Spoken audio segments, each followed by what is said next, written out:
everybody, welcome to Caketastic Cakes. It's Jen and I'm going to show you how to make a Batman Batarang cake.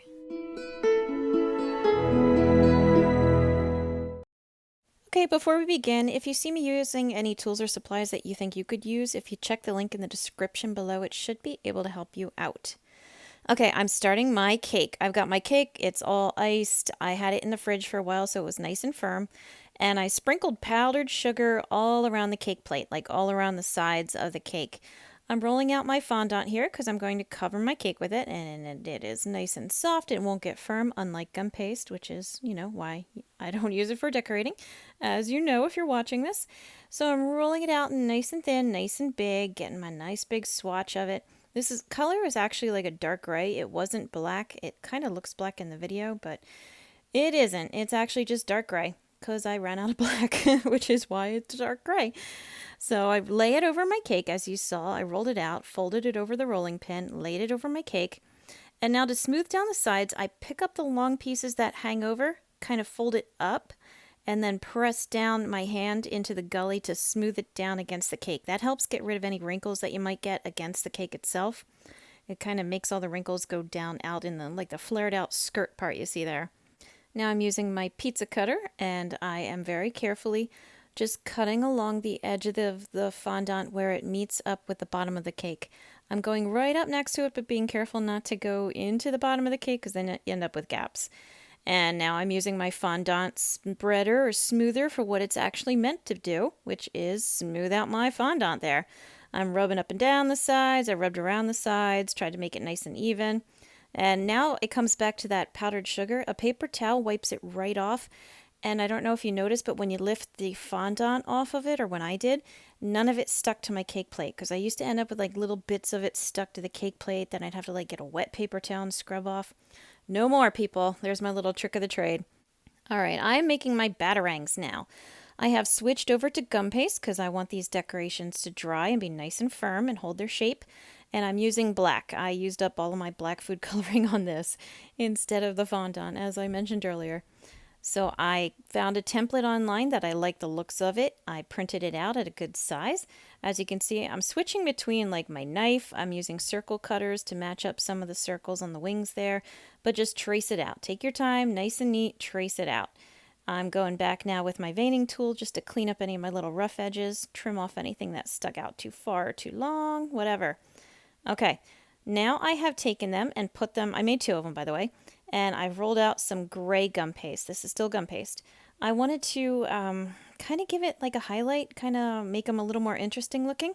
So I'm putting them on this gray here that is rolled up nice and thin, and I'm outlining it to give it a little bit of a border around the black part of the batarang itself. And I don't know about you guys, but I've been out of the Batman cartoon series for a long time now. So when I went looking for Batarang templates, I was like, oh my gosh, there are so many different kinds. Do you want Batman animated series? Do you want Batman Beyond? Do you want Batman Legion of Doom? You know, the Batman Arkham Asylum, like all these different kinds of Batarangs. So I just chose one that I thought was kind of cool looking. All right. Now I let these dry overnight so they're nice and firm, and now I'm going to add lollipop sticks to the back of them. I painted some water onto the wing itself, put some gum paste on, a little white ball of gum paste or hot dog of gum paste, and then I'm going to paint a little bit more water on top, but I kind of forgot right there. So there we go. Now I'm doing it right. A little bit of water on top, then pressing my stick in, and just like a hot dog bun, kind of closing it up around it. Let it sit again for several hours, if not overnight again. And watch the angle you use the lollipop stick in because that'll determine how they sit when you press in your cake. Okay, that circle is going to be my bat signal. I got my yellow, rolled it out thin. Now I'm taking my knife, making two wedges at a tapered, so it's kind of like, ba-zoom. You know, that's the sound that the bat signal makes.